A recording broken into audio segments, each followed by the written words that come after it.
Hi friends, ಈ ಪ್ರಪಂಚದಲ್ಲಿ ಜನರು ಹೆಚ್ಚಾಗಿ ಕುಡಿಯುವ ಪಾನೀಯಗಳಲ್ಲಿ ಬಿಯರ್ 3ನೇ ಸ್ಥಾನದಲ್ಲಿದೆ. ಪಾರ್ಟಿ ಸೆಲೆಬ್ರೇಷನ್ಸ್ಗಳಲ್ಲಿ, ಬ್ರೇಕಪ್ ಆದ ಸಮಯದಲ್ಲಿ, ದುಃಖವಾದ್ರೂ ಖುಷಿಯಾದ್ರೂ, ಯುವಕರಿಂದ ಹಿಡಿದು ಮುದುಕರವರೆಗೆ ಹುಡುಗರು ಹುಡುಗಿಯರ ವ್ಯತ್ಯಾಸವಿಲ್ಲದೆ ಪ್ರತಿಯೊಬ್ಬರು ಬಿಯರ್ನ ಕುಡಿಯುತ್ತಿದ್ದಾರೆ. ಆಲ್ಕೋಹಾಲ್ ಮತ್ತು ಬಿಯರ್ನಂತಹ ಮದ್ಯಪಾನ ಮಾಡೋದು ಆರೋಗ್ಯಕ್ಕೆ ಒಳ್ಳೆಯದಲ್ಲ ಎಂದು ಗೊತ್ತಿದ್ರೂ ಕೂಡ ತುಂಬಾ ಜನರು ಬಿಯರ್ ಕುಡಿಯುವುದಕ್ಕೆ ಇಷ್ಟಪಡ್ತಾ ಇದ್ದಾರೆ. ಈ ದಿನ ಈ ವಿಡಿಯೋದಲ್ಲಿ ಬಿಯರ್ನ ಫ್ಯಾಕ್ಟರಿನಲ್ಲಿ ಹೇಗೆ ತಯಾರು ಮಾಡ್ತಾರೆ ಅನ್ನೋ ವಿಷಯವನ್ನ ನೋಡೋಣ. ಫ್ರೆಂಡ್ಸ್, ಈ ವಿಡಿಯೋ ತುಂಬಾ ಇನ್ಫಾರ್ಮೇಟಿವ್ ಆಗಿರುತ್ತೆ. ಪ್ರತಿಯೊಬ್ಬರು ಕೊನೆಯವರೆಗೂ ನೋಡಿ. ಇಷ್ಟವಾದ್ರೆ ಒಂದು ಲೈಕ್ ಮಾಡಿ ಸಾಕು. Let's start the video. Friends, beer ತಯಾರು ಮಾಡುವುದಕ್ಕೆ ಗೋಧಿ ಅತ್ಯಂತ ಮುಖ್ಯವಾದ ಪದಾರ್ಥ. ಮೊದಲು ಬಿಯರ್ ತಯಾರು ಮಾಡುವುದಕ್ಕೆ ಬಾರ್ಲೆ, ವೀಟ್, ಈಸ್ಟ್, ಹೋಪ್ಸ್, ವಾಟರ್ ಅಥವಾ ಇನ್ನಿತರೆ ಧಾನ್ಯಗಳಿಂದಲೂ ಕೂಡ ತಯಾರು ಮಾಡ್ತಾರೆ.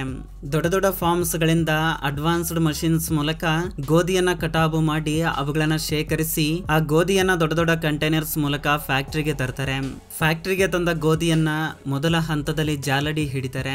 ಇದರಿಂದ ಗೋಧಿಯಲ್ಲಿ ಇರುವ ವ್ಯರ್ಥ ಪದಾರ್ಥ, ಒಟ್ಟು, ಧೂಳು, ಇನ್ನಿತರೆ ಕಸವನ್ನ ಬೇರ್ಪಡಿಸಲಾಗುತ್ತೆ. ಈ ರೀತಿ ಶುಭ್ರಗೊಳಿಸಿದ ನಂತರ ಗೋಧಿಯನ್ನ ಚೆನ್ನಾಗಿ ತೊಳೆಯುತ್ತಾರೆ. ಚೆನ್ನಾಗಿ ತೊಳೆದ ನಂತರ ಗೋಧಿಯಲ್ಲಿರುವ ತೇವಾಂಶವನ್ನ ತೊಲಗಿಸಲು ಅವುಗಳನ್ನ 3 ರಿಂದ 4 ದಿನಗಳ ಕಾಲ ರೂಮ್ ನಲ್ಲೇ ಒಣಗಿಸ್ತಾರೆ. ಇದರಿಂದ ಗೋಧಿಯಲ್ಲಿರುವ ನ್ಯಾಚುರಲ್ ಎಂಜೈಮ್ಸ್ ರಿಲೀಸ್ ಆಗ್ತವೆ. ಒಣಗಿಸಿದ ನಂತರ ಕೂಡ ಗೋಧಿಯಲ್ಲಿರುವ ತೇವಾಂಶ ಕಡಿಮೆ ಆಗದಿದ್ದರೆ ಇವುಗಳನ್ನ ರೋಸ್ಟಿಂಗ್ ಪ್ರೊಸೆಸ್ಗೆ ಕಳುಹಿಸ್ತಾರೆ. ಈ ರೋಸ್ಟಿಂಗ್ ನಲ್ಲಿ ಗೋಧಿಯನ್ನ ಚೆನ್ನಾಗಿ ರೋಸ್ಟ್ ಮಾಡಲಾಗುತ್ತೆ. ಈ ಪ್ರಕ್ರಿಯೆಯಲ್ಲಿ ಗೋಧಿ ನೋಡುವುದಕ್ಕೆ ಕಪ್ಪು ಬಣ್ಣದಲ್ಲಿ ಕಾಣುತ್ತೆ.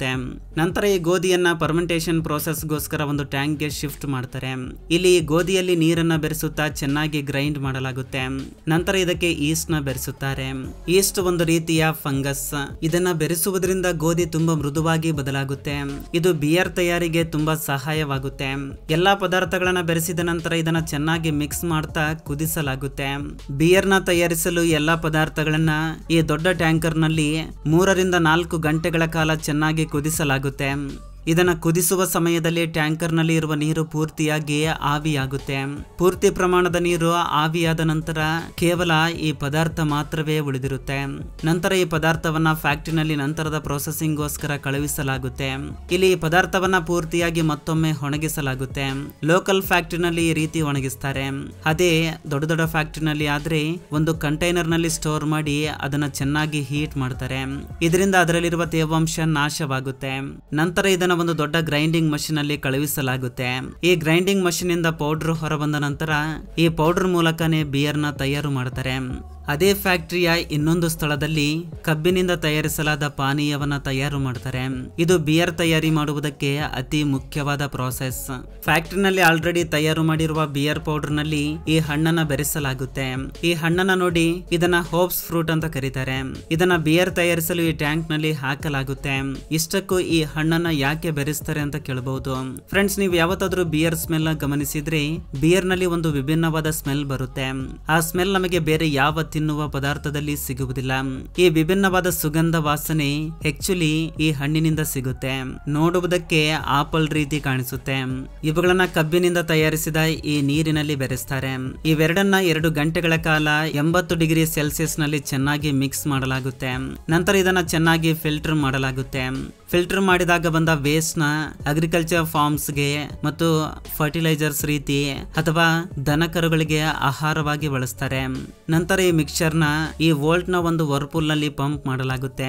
ಏಕೆಂದ್ರೆ ಇದರಲ್ಲಿ ಬೆರೆಸಿರುವ ಸಾಲಿಡ್ ಪಾರ್ಟಿಕಲ್ಸ್ ನ ಚೆನ್ನಾಗಿ ಮೆಲ್ಟ್ ಆಗ್ಲಿಕ್ಕೆ ಈ ರೀತಿ ಮಾಡ್ತಾರೆ.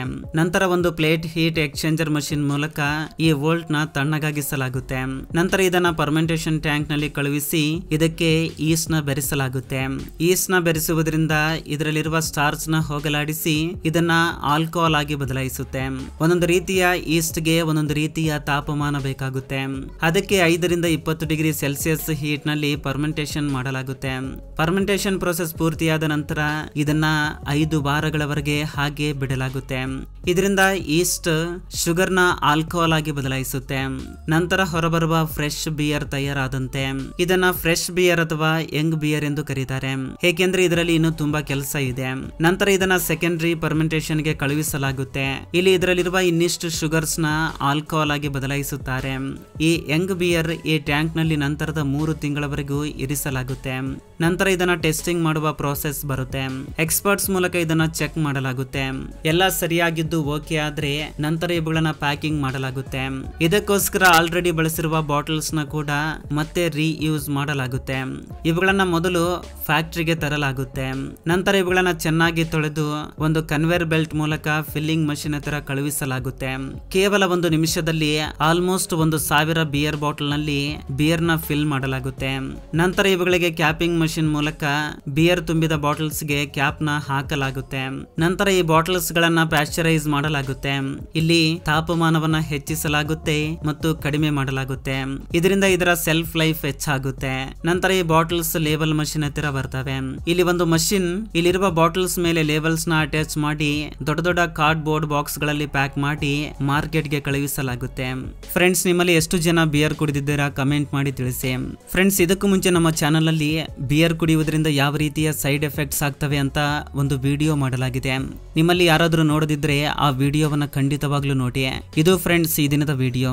ಫ್ರೆಂಡ್ಸ್, ಈ ವಿಡಿಯೋದಿಂದ ಅಟ್ಲೀಸ್ಟ್ 1% ನಾಲೆಜ್ ಆದ್ರೂ ಸಿಕ್ಕಿದ್ರೆ ಈ ವಿಡಿಯೋಗೆ ಒಂದು ಲೈಕ್ ಮಾಡಿ, ಹಾಗೆ ನಿಮ್ಮ ಫ್ರೆಂಡ್ಸ್ಗೂ ಕೂಡ ಶೇರ್ ಮಾಡಿ, ಹಾಗೆ ನಮ್ಮ ಚಾನಲ್ಗೆ ಸಬ್ಸ್ಕ್ರೈಬ್ ಮಾಡಿಕೊಂಡು ಸಪೋರ್ಟ್ ಮಾಡಿ. ಕೊನೆ ತನಕ ನೋಡಿದ್ದಕ್ಕೆ ಥ್ಯಾಂಕ್ಸ್ ಫಾರ್ ವಾಚಿಂಗ್.